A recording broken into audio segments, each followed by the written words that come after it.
Oi, turma do livro Curas Espirituais à Luz da Doutrina Espírita, Maria Fátima Ramos, Rafael Papa, Sérgio Cherce Júnior, Dr. Ludwig, no capítulo 7, caso 3, regressão espontânea de carcinoma hepatocelular, comunicação breve. Desculpa. Pelo que se alguém está em Cristo, nova criatura é. As coisas velhas já passaram, eis que tudo se fez novo. 2 Coríntios 5:17. A busca pelo auxílio. EFB estava em pele e osso e completamente fascinado pelos prazeres do mundo que a vida terrestre poderia oferecer. Sua vida transitava entre a farra com os amigos noites em claro, intensa utilização de bebidas alcoólicas e ausência em seu núcleo familiar. A sua intenção era gozar das paixões inferiores sem a preocupação com o dia de amanhã. Mas ele mal esperava que uma enfermidade gravíssima batesse à sua porta. O que era a festa tornou-se um grande pesadelo. Em 2019, ao realizar um exame de rotina, recebeu o diagnóstico de câncer de fígado. Havia a presença do nódulo em 2,9 centímetros de diâmetro e a necessidade urgente de um transplante, uma vez que o órgão estava comprometido por cirrose letal. Foi informado pelo médico de que o nódulo não poderia alcançar a medida de 5 centímetros até que surgisse a oportunidade para um transplante, fato que colocou a sua existência em risco por algum tempo.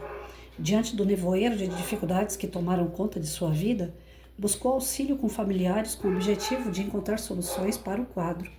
Nesse momento, por intermédio de amigos, descobriu a Casa Espírita Companheiros da Luz, passou a frequentar esse centro espírita, participar das palestras públicas a cada dia, logrou potencializar a sua fé, aceitando as circunstâncias que o fizeram estar doente. E ao longo da jornada buscou transformar sua vida. Naquele momento ele estava esclarecido da sua condição espiritual e pronto para o maior desafio de sua existência. Soube que o centro espírita oferecia cirurgias espirituais no primeiro domingo de cada mês e logo buscou auxílio para sua enfermidade.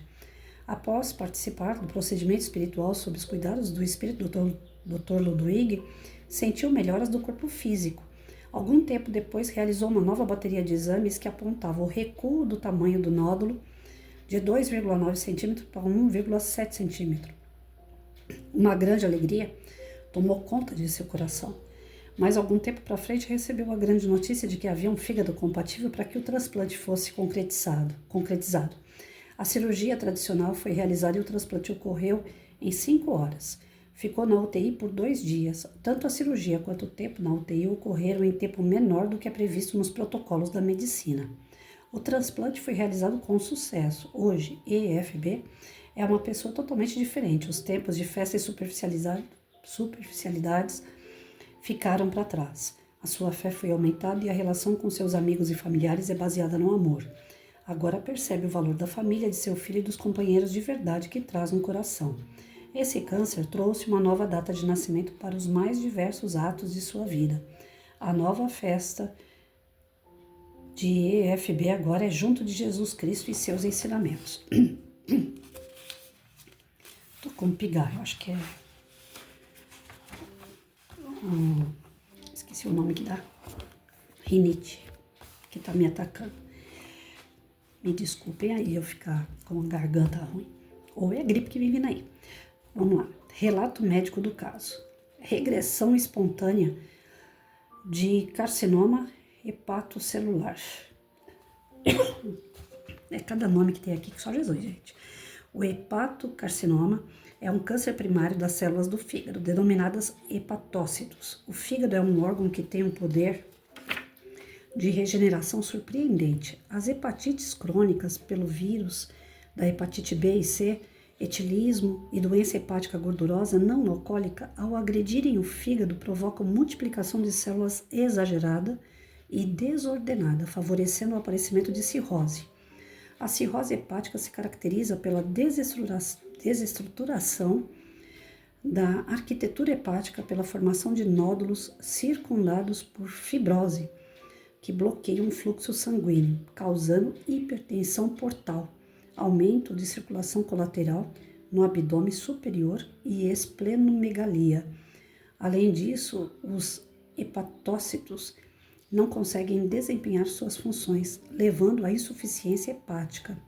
A gravidade dos portadores de cirrose e hepatocarcinoma é avaliada pelo score de Child-Pugh, Em razão do excesso de multiplicações celulares, a chance de ocorrer erro na divisão celular é grande, ocasionando mutações e originando as células cancerígenas do hepatocarcinoma. Em geral, os hepatocarcinomas têm um comportamento muito agressivo e a sobrevivência varia desde algumas semanas até um ano, principalmente quando se instalam a ascite e a icterícia. O diagnóstico do hepatocarcinoma pode ser feito por exames de imagem. Pacientes com cirrose e massa detectada em estudo radiológico não necessitam de confirmação por biópsia, segundo as diretrizes para o diagnóstico de hepatocarcinoma. Quando a lesão apresenta pelo menos 2 centímetros de diâmetro, com padrões vasculares típicos em imagens dinâmicas obtidas numa tomografia computadorizada com contraste ou ressonância magnética com realce na fase arterial. O Colégio Americano de Radiologia, em 2008, criou um sistema de dados e laudos denominado Liver Imaging Reporting and Data System, não entendo nada de inglês, gente, que apresenta elevada especificidade para o diagnóstico dos hepatocarcinomas por imagem. O transplante hepático tem mostrado bons resultados em pacientes com cirrose associada ao hepatocarcinoma, principalmente nos casos em que se enquadram os seguintes critérios de Milão: tumor único com diâmetro não superior a 5 centímetros ou até 3 lesões com diâmetro individual de até 3 centímetros, sem evidência de invasão vascular macroscópica ou metástase extrahepática. Relato do caso. EFB, 43 anos, nasceu em 26 de novembro de 77, portador de hepatite C. Aos 42 anos apresentava icterícia, ascite, aumento do tempo de protrombina e emagrecimento, enquadrando-se no score de Shield-Pugh classe B, na classificação de cirrose. Realizou em 13 de março de 2019 ressonância magnética, em que foi encontrada uma imagem no fígado compatível com hepatocarcinoma, medindo 2,9 centímetros. Aqui está a figura da imagem, né, que ele fez, o exame que ele fez. Como eu não sou especialista, não me perguntem onde é que está aqui o câncer, porque realmente eu olho isso aqui, gente, não entendo nada. Eu já falei para vocês, já fugi da aula de ciências. Aqui também tem uma sequência de imagens.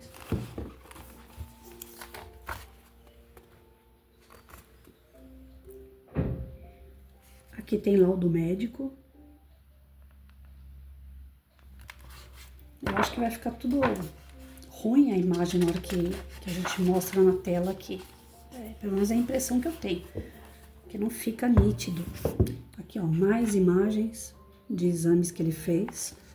Aqui em cima está escrito assim: companheiro da luz em Birigui, onde foi rigorosamente feito o tratamento. Em 26 de novembro de 2019, realizou uma tomografia do abdômen e que foi observado nódulo hepático havia regredido, passando a medir 1,8 por 1,4 centímetro. Realizou transplante hepático com sucesso. Então aqui já tá dizendo que diminuiu o nódulo que ele tinha.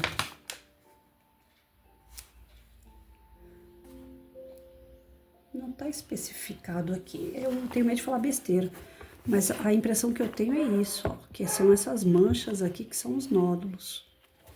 Porque aqui no outro que diminuiu, como é que eu não sou médico? Não vou saber dizer. Ô Jesus. Aqui no outro, ó, já não tem as manchas brancas. Aqui tem, tá bem pequenininha, tá vendo?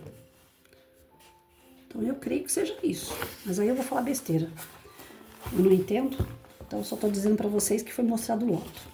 Melhor assim, do que querer dar uma de médico aqui, que eu não entendo dessa situação não. Aí vem na página 348, 349, a mesma situação de laudos médicos. E a conclusão na página 350. A regressão espontânea de câncer foi definida inicialmente por Cole e Everson como um desaparecimento parcial ou total de um tumor maligno na ausência de qualquer tratamento convencional, sendo que, na maioria dos casos, foi relatada no câncer de rim, neuroblastoma e melanoma. Cerca de 90 casos de regressão espontânea de hepatocarcinoma foram relatados na literatura, embora a etiologia etiologia dessas regressões permaneça obscura. Há relatos de boa resposta à radioterapia. Alguns estudos mostram associação com diminuição dos níveis de alfa-fetoproteína e aumento de interleucina 18, que induz a liberação de interferon gama de linfócitos T e natural killer, aumentando assim a imunidade mediada por células. Outra hipótese aventada é a hipóxia tumoral idiopática, semelhante ao tratamento para hepatocarcinoma, tais como quimioembolização transarterial e agentes antiangiogênicos, devido à interrupção do suprimento de sangue para o tumor ou a trombose na veia porta, sangramento gastrointestinal maciço causando hipoperfusão sistêmica, hemodiálise, cessação do consumo de álcool, uso de ervas, medicamentos como cogumelo, felinos, linteus e administração de vitamina K também foram associados à regressão. O mecanismo de regressão espontânea é complexo e vários fatores podem estar envolvidos em cada caso. Os pacientes em fila de espera para transplante hepático por hepatocarcinoma correm risco, pela evolução natural da doença, de evoluir com o crescimento do tamanho ou do número de nódulos, acarretando exclusão da fila por não preencherem os critérios de Milão. No caso aqui relatado, embora classificado com cirrose score de Shield-Pugh, classe B, o paciente apresentava-se bastante debilitado e corria risco de ter agravado a sua situação clínica. No caso aqui relatado, não houve nenhum episódio de sangramento, radioterapia ou qualquer outro tipo de medicação específica que justificasse a regressão do nódulo do hepatocarcinoma. Relato do espírito Dr. Ludwig. Temos no plano espiritual a técnica de sucção energética. Essa técnica foi implantada na estrutura perispiritual do assistido, que apresentava uma obstrução energética no fígado. Essa sucção, elaborada no campo perispiritual, traz uma redução ou até processos de desintegração de tumores. Nesse caso, pela necessidade e pela relação kármica, trabalhamos com o objetivo de reduzir esse tumor, por meio de sucção energética para o regresso da massa tumoral. Nota dos autores. Diante dos desafios apresentados, EFB buscou ampliar a fé, renovar seus sentimentos e experimentou ser uma nova criatura. Dessa forma, EFB não apenas reduziu seu tumor, mas também minimizou o orgulho e o egoísmo de seu coração, transformando sua jornada em uma romagem de esperança e amor pela vida. Olha, gente, como eu achei o caso muito complicado, laudo e imagens que eu não consigo compreender e palavras que eu gaguejo e fico me sentindo uma analfabeta, então, pela dificuldade que eu tive aqui, o pouco que eu consegui entender. O rapaz estava com um problema de cirrose grave, já tumoral, né? Não podia crescer até 5 centímetros esse tumor. Em geral, ele cresce muito rápido e a pessoa desencarna em menos de um ano. Como ele mudou o aspecto de vida dele, mudou os hábitos, tirou tudo aquilo que era ruim e colocou coisa boa no lugar. Seus pensamentos, seus sentimentos, seus lugares, a sua fé, as pessoas, tudo em sua volta foi mudado da água para o vinho. Ele foi correr atrás do prejuízo para que ele pudesse viver. A vontade dele viver fez com que ele se transformasse rapidinho. Essa transformação moral, essa transformação de dar valor às coisas que realmente têm valor, que bebida, bagunça, balada, essa turma de embalo, pessoas que dizem ser amigos, mas gostam de ver você bêbado voltando para casa, que isso daí não era futuro para ninguém, que estava prejudicando de fato a saúde dele. Quando ele tira aquilo que é ruim e coloca no lugar do que é ruim o que é bom, tudo nele se renova. Eu vi um vídeo há pouco tempo atrás, e já não é de hoje que ele está na internet, um copo com vinho, né? E aí abre a torneira e deixa a água entrando no vinho.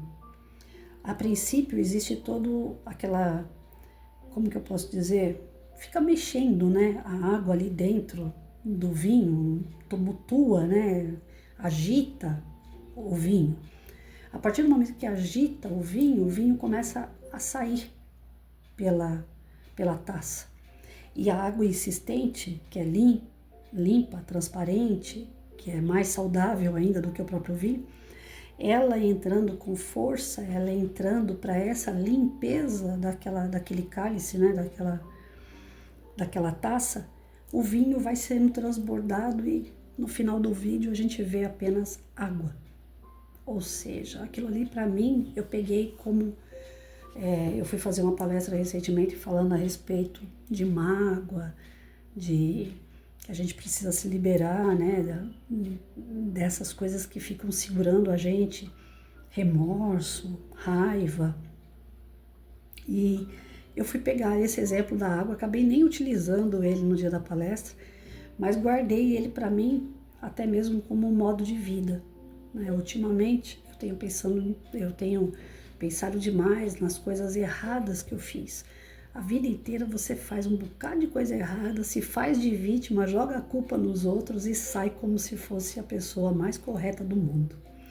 Mas quando você chega numa determinada idade, como eu cheguei, na situação em que eu estou, com a comorbidade e com algumas outras, né, coisinhas que vêm também pegando no tornozelo da gente, você começa a refletir sobre tudo aquilo que você viveu, tudo aquilo que você fez, e você percebe que todos os cenários e todos os personagens que fizeram parte da sua história eram, na verdade, necessários para que você se transformasse. E não para que você transformasse todo o cenário e as pessoas. Eu sempre me julguei assim, daquela pessoa assim, que vai na casa dos outros e gosta de fazer mudança. Entra na vida das pessoas e quer fazer mudança. Engraçado, eu tentei mudar todo mundo, mas eu passei mais de 50 anos sem querer mudar a mim. E hoje eu tô correndo contra o prejuízo, assim como esse rapaz, né, percebe, porque essa poliomielite, segundo a Google, né, diz que a gente vive 5 anos com ela. E às vezes eu sinto que ela tá pegando no meu tornozelo, né, eu tô bem, mas tem aquelas recaídas, né, e quando tem a recaída, a perna fica muito frágil, a mão fica sem força, aí eu tenho medo da piora, né, e aí quando eu tenho medo, aí eu choro, peço para Deus, falo, não me deixa inválida, não me deixa uma pessoa que não tenha condições de fazer as coisas que eu preciso, né? Não é querer muito, mas que eu me mantenha em pé para cuidar pelo menos da minha casa, cuidar da minha roupa, da minha higiene, ir no médico, ter essa independência, né? E eu vejo assim, que quanto mais eu oro, quanto mais eu leio, quanto mais eu estudo, mais eu me cobro. Mais eu percebo o quanto eu estava enganada, o quanto eu passei uma vida toda de ilusão, colocando a importância das coisas no lugar errado e com as pessoas erradas. Porque, na verdade, a importância maior não que seja um egoísmo e que eu devo trabalhar só para mim, né? Mas o mais importante, de fato, Deus deu a cada um a sua própria vida. E é o que nós temos de mais precioso, é a nossa própria vida. E eu me encontro hoje nessa situação. Eu falo, caramba, será que eu fiz tantas coisas erradas? Aí eu fico buscando o que eu fiz de errado. Não para me punir, me condenar, mas a título de ver se dá tempo de mudar a postura, mudar o pensamento, mudar as escolhas, né? Pedir perdão, se for o caso, para aqueles a quem eu devo esse pedido, enquanto eu estiver por aqui. Eu leio a obra do Divaldo, Amanhecer de uma Nova Era. Nós já estamos até para terminar esse livro. E aqui tem um espírito que é maldoso há mais de 500 anos, obsessor. Porque ele não perdoou, porque ele não se sentiu perdoado, então com raiva, com mágoa, com ressentimento, ele fica andando atrás de pessoa que fez em outras vidas mal a ele, mas que hoje essa pessoa não tem nada a ver com aquilo do passado. Então eu fico vendo esses casos assim de doença, obsessão, por falta de uma conduta reta, por falta de você saber fazer as boas escolhas, de você ter uma vida saudável, física, mental, espiritual. Nós perdemos muito tempo na encarnação para amadurecer nesse ponto de falar assim, não, tem que dormir cedo, tem que acordar cedo, tem que comer bem, tem que comer no horário, tem que tomar direito o meu remédio, tem que fazer exames, tem que passar no médico, Tenho que ler coisas boas, tenho que ouvir coisas boas, tenho que estar perto de pessoas boas, tenho que ter minha fé, tenho que movimentar as coisas ao meu redor de uma forma positiva, tenho que ajudar pessoas, que isso também me faz bem. Então, nós demoramos muito para chegar nesse ponto. Nesse ponto. Nós demoramos. Sempre naquela correria, trabalho, casa, casa, trabalho, compra, vende e aluga. E depois você tem que pagar, e daqui a pouco não dá para pagar, faz empréstimo, pede emprestado, pede socorro. Nessa correria materialista, a gente se perde no principal. A gente acaba tendo família, a gente se dedica a marido, a esposa, a gente se dedica a filho, pai, mãe, periquito, papagaio, mas a gente se perde no meio de tudo isso e não dá importância para o principal. O principal nisso tudo é você, sou eu, cada um de nós. Então, essa curtição de balada, de beber, de fumar, de resolver os problemas através do álcool, de resolver os problemas através de um cigarro, de querer usar droga para esquecer de problemas. Gente, quanta ilusão, quanto isso prejudica não só o físico, como também, como eu estou dizendo, a questão espiritual. E olha que aqui nem foi colocada a questão espiritual. Aqui diz que a doença se materializou no perispírito dele, mas a conduta, ele próprio causou isso, né, com o seu vício, com as suas baladas, com a sua pouca importância à saúde. Mas aqui não foi citado nem que foi tirado algum amigo espiritual dele, mas certamente ele não estava sozinho, porque vício já começa por aí. Baladas, essa coisa que a moçada gosta de ficar falando besteira à toa, palavrões, xingamento, promiscuidade, tudo isso aí vai atrair uns espíritos que são trevosos, né? E pelo que eu entendi aqui, na primeira cirurgia ele já estava disposto a fazer as suas mudanças, né? O câncer diminuiu, sendo que foi dado a esse rapaz uma segunda chance, uma segunda data de nascimento, porque além de ele ter feito a cirurgia espiritual e ter corrido, graças a Deus, tudo bem, graças ao Dr. Ludwig, aos médiuns que trabalharam com ele, né, a fé desse rapaz, a mudança dele, além de tudo, ele ainda conseguiu a cirurgia do fígado, onde ele pôde aí se recuperar e manter isso depois numa vida completamente diferente. Aqui ele diz, é uma nova data de nascimento, né? A partir daquele dia ali o rapaz começa a entender a sua importância enquanto pessoa, espírito, né? E que ele tem que manter tudo isso daí da melhor maneira possível, praticando atividades saudáveis. E aqui, apesar de eu não entender dos laudos, tudo consta nos laudos e nas imagens, essa diminuição do tumor, ou seja, o que o Dr. Ludwig prometeu lá no início desses capítulos é que toda cirurgia espiritual seria acompanhada pela medicina humana, feitos exames pela medicina humana para constatar o antes da cirurgia espiritual e o depois da cirurgia espiritual. E mais uma vez, mais um caso, foi provado que através da cirurgia espiritual se alcançou aí uma melhora, uma cura da pessoa que também buscava pela sua cura moral. Vamos lembrar sempre isso. A cirurgia espiritual, ela só consegue atingir o assistido se ele de fato estiver com vontade de mudar o seu interior, a sua essência. De nada adianta um cara que chega lá e fala, me arrependo de ter bebido, faz a cirurgia, vai lá e bebe de novo. Volta tudo. Tem pessoas que têm câncer e aí faz uma cirurgia, o câncer some. Quando vê, o câncer volta. Por quê? Porque aquela pessoa não mudou a conduta, não mudou seus pensamentos, não mudou seus sentimentos, ela voltou a praticar os erros do passado. Aí o câncer volta, porque isso é algo que você vai jogando para o perispírito, e o perispírito transborda no corpo. Aqui, então, fica mais um caso comprovado, um caso grave, né, de câncer, mas que uma cirurgia espiritual, através da intervenção dela, dos bons amigos espirituais, do Dr. Ludwig, dos médiuns que praticaram a cirurgia, através da ciência, que a ciência não pode ser descartada, a ciência humana não deve ser descartada de maneira nenhuma. Então, com o auxílio do campo espiritual e mais a ciência humana, esse rapaz foi curado. E como há promessas em todas as literaturas espíritas, os espíritos vêm dar esse tipo de comunicação. Um dia, tanto o espiritismo, que já é na base dele filosofia, religião e ciência, essa doutrina maravilhosa, ela vai ser o ponto de apoio para a ciência humana.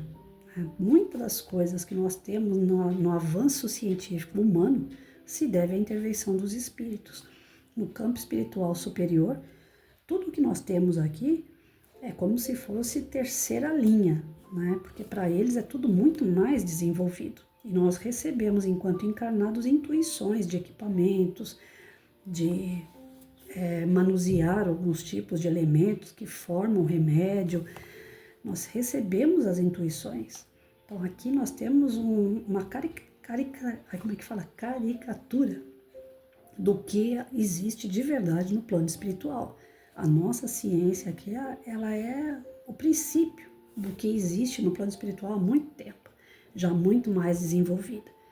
Então nós estamos caminhando para isso aí, para que o espiritismo de fato venha a ser lá na frente, né, uma base sólida, tanto doutrinária, filosófica, como científica e como religião.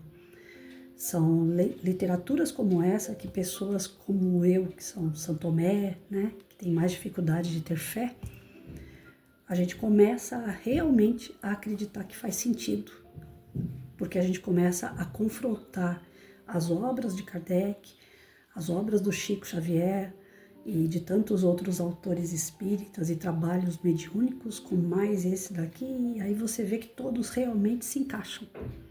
E é isso. Pra gente, tipo Patrícia, né, que tem pouca fé, é fundamental tudo isso. E a gente só pode ter através do quê? Do estudo. Eu peço desculpa aí pela gagueira diante de algumas palavras que eu nunca vi na vida. Aí eu gaguejo, como eu não faço edição de vídeo, sai tudo gaguejando aí. Mas é a dificuldade mesmo, né, de nomes mais específicos. Espero que vocês tenham entendido a situação, né? É uma situação grave, câncer, mas mudança de comportamento, cirurgia espiritual, fé, vontade, faz realmente um efeito. Eu tô pensando seriamente, quando terminar o livrinho, e não falta muito, eu me inscrever na cirurgia espiritual do Dr. Ludwig. Tô amadurecendo a ideia.